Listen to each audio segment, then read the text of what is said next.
coow li am yëpp gisuma lu ko jar te dafa am fu wóor fu ma ko teg parce que dafa am ñaari citoyen yu am jote bon jote wuñ sax kenn kii moo tuumal kenn yaakaar ne yoon am na mu porté ko plainte fa mu ko porté plainte ñooñu jot kii bi yoon ñoom ñu convoqué ci kii Ousmane Sonko muy député à l'Assemblée nationale moom mu def une conférence de presse ne du répondre tant que il lève une immunité parlementaire ma yaakaar ni sama gàttum ëlwa mu nekk ci ay droit am il faut le préciser. non le fait que mu laajte. non attends que ñu lever immunité parlementaire. attends foofu il a été très très stratégique et dafa yóbbaale Sénégalais yu bëri ci sa dugal leen ci saakam.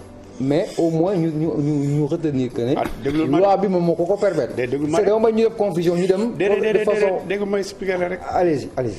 article 59 règlement intérieur bu assemblée nationale.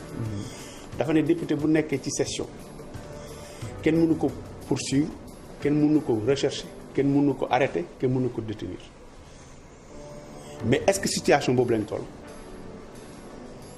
mais foofu la problème bi foofu la Sénégalais yi. oui mais Sonko mu ngi session. mais dañ la ne buñ la waruñ la poursuivre waruñ la arrêter waruñ la rechercher ñun dañu nekk ci phase convocation.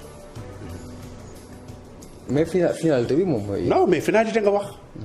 xam nga il a été très fin wala ay avocats ont été très fins mais li amoon mooy mu dem répondre parce que su demoo répondre dañ koy poser ay questions mu ñibbi këram. ah mais kan moo la ne dañ koy poser. non mënuñ ko téye xam nga tax mënuñ ko téye bi muy def déclaration am na lu mu wax.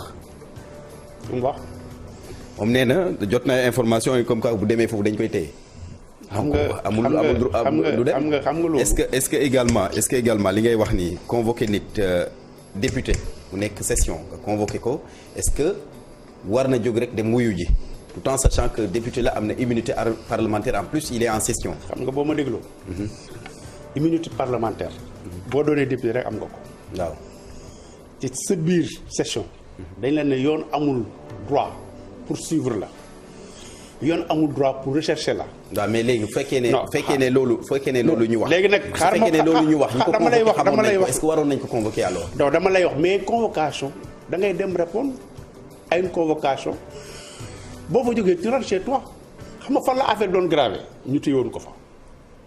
parce que amul droit mais kan moo la ne naruñ ko woon tee mais bu boobaa. violation am. mais loolu kay. mais attends non xam nga nag non on parle de procédure on parle de droit. loolu mooy xaar jaan bi. déedéet non xam nga loolu gis na nag loolu actuellement nii. mooy le mal le plus profond du Sénégal njort gis nga réew mi.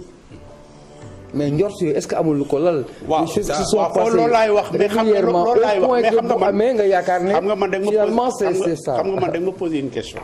ma leen a njàqare teg ko ci yoon ne la mënoon na dem sax ñu répondre ko gars yi mettre dossier bi à côté parce que Sonko bu demoon répondre kenn amul droit téye ko fa.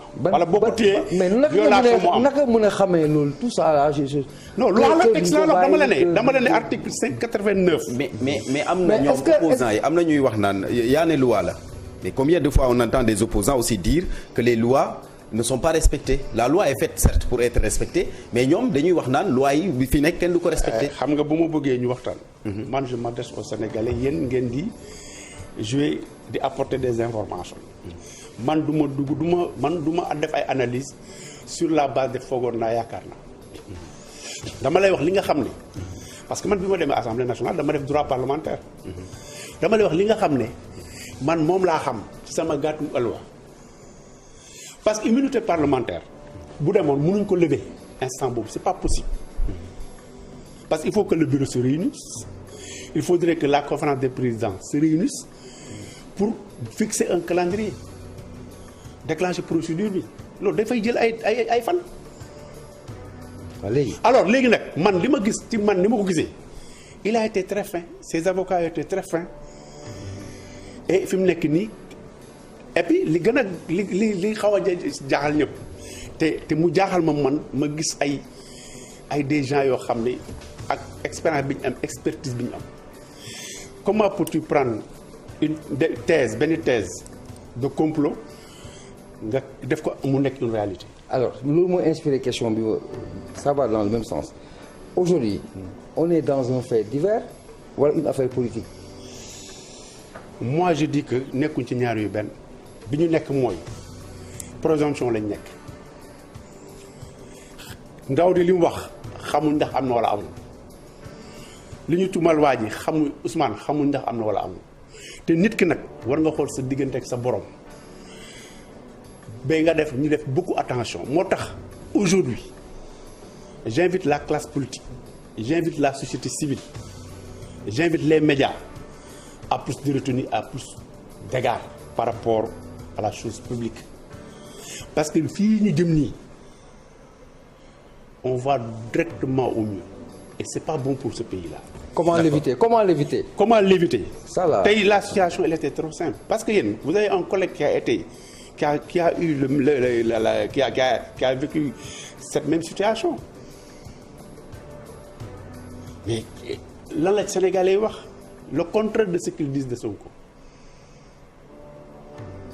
alors yaa ngi si roche man. mais c'est quoi le rapport avec notre confrère c'est quoi le rapport. non loolu dama la wax ne. on peut les comparer non dama ne foofu yëpp on était en situation de présomption. La procédure a suivi son cours li xew na après man bien vrai que je suis militant de l'APR yéen a ma Sonko lu safaanoo lu leneen lu duy mu nekk ci jàmm. d'accord mais man dama ne encore une fois de plus problème bi bu ñu ko yemale woon rek ci entre deux citoyens. ñu posé kii posé mais honorable léegi nag non honorable aussi je pense que parce que boo jëlee droit problème bi mënuñu ko yemale c'est vrai c'est deux citoyens mais ki ñu tuumal du n'importe qui aussi. léegi ki tuumal. oui d'accord. non attends. d'accord ki tuumal am na droit maa ngi ñëw ki tuumal am na droit. ki ñu tuumal aussi am na droit. ki ñu tuumal il s'est trouvé que qu'il représente quelque chose dans la classe politique. particulièrement de l'opposition. député am na député en plus. am na lu xew laata moom. wolof nee na ku ndobin rey sa maam boo gisee lu ñuul daw. c'est-à-dire. alors Ousmane Sonko aussi le fait que mu bañ a dem je pense que ça se justifie.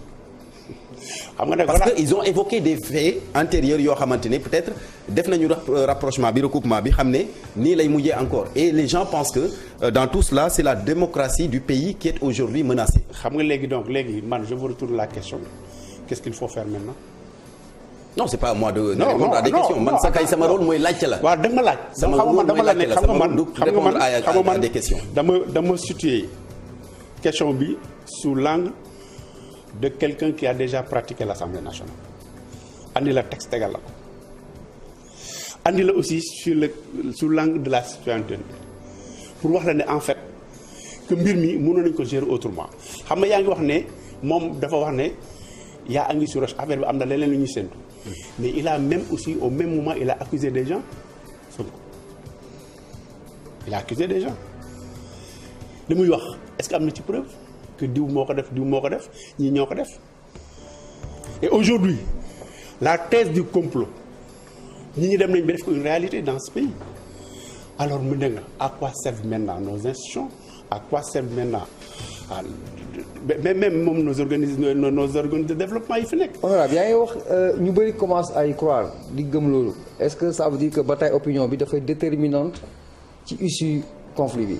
je ne le crois pas xam mais le problème. mais pourquoi ngeen koy sóoraal déjà. non man boo gisee bi problème bi amee ba léegi maa ngi ci doog a wax mais man ku ma xam ne même sama gars yi bu ñu defee dara ma xam ne dara damay ne lii d'accord ma ci man je fonctionne comme ça mais li ma bëgg a jàpp te moo wax ko di rappeler Sénégal yi que nous sommes dans un pays boo xam ne dañu amoon loo xam ne lu sacré la woon.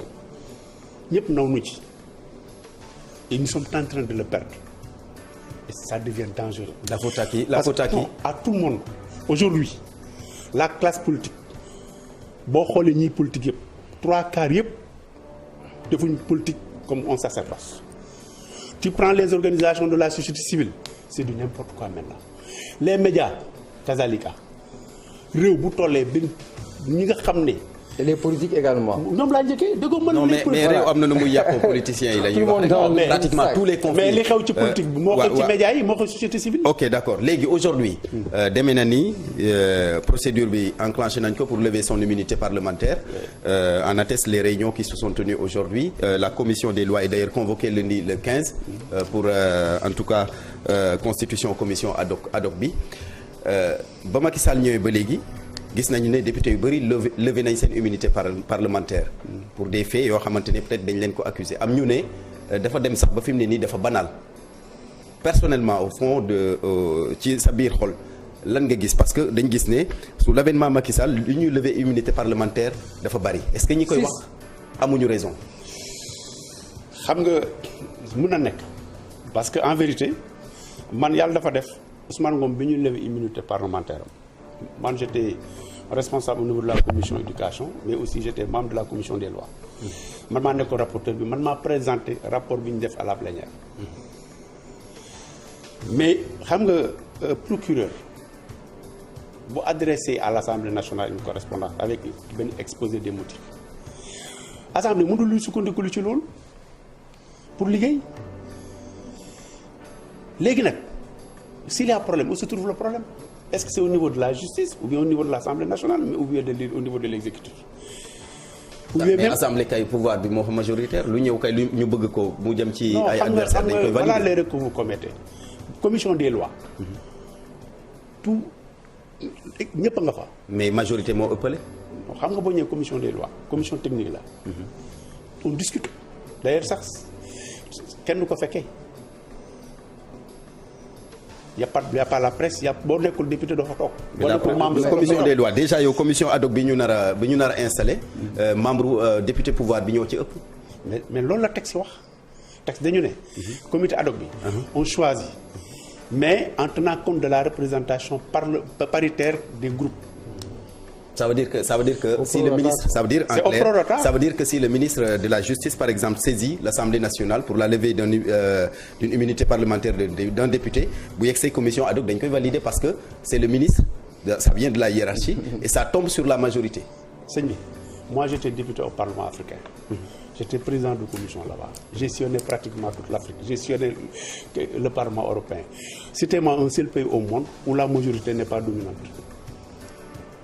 non majorité bi mën na dominer. non xam nga le fond du problème c'est quoi. mais c'est honorable Barthélémy veut parler de mécanique bi maanaam majorité mécanique c'est pas par rapport au nombre mais c'est le fait que loo andi si ça vient day jàll mooy majorité mécanique la majorité on comprend li ngay wax c'est normal c'est dans tous les pays du monde waaye majorité mën naa ne déedéet yenn saa yi non attends xam nga loolu mooy nekkatul mécanique nga loolu boo andee débat nga débat boobu da ngay remonter sur le choix des députés par les coalitions de partis vous pensez que loolu depuis que le Sénégal existe l'Assemblée a toujours fonctionné ainsi et c'est pas bon léegi mais loolu pour mu am est-ce que c'est bon mais loolu pour mu am mais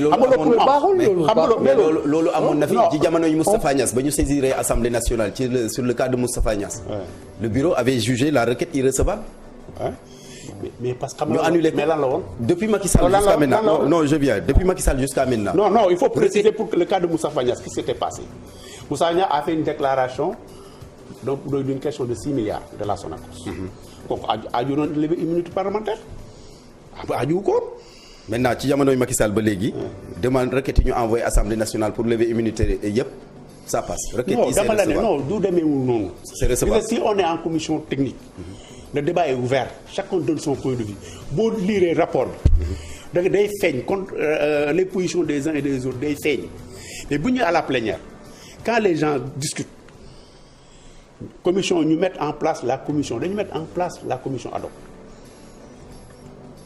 et tous les parties prenantes de l'Assemblée nationale se sont représentés même le groupe des non-inscrits ñoom ñooy réunir pour effectivement convoquer le nommé mu ñëw il y a toute une démarche il y a toute une procédure bu ñu def maintenant après après le rapport on convoque la plénière maintenant pour discuter de l'immunité parlementaire xam nga. ce qui yow dañ ko war a lever ou pas bu nekkoon yow yaa war a décider dañuy lever immunité parlementaire. il faut ma xam exposer des motifs xam nga man enquête bi au niveau de la gendarmerie bi tax procureur a adressé la correspondance à l'Assemblée nationale xaw ma ko su ma leen waa wala déet yëfi hypocrisie lay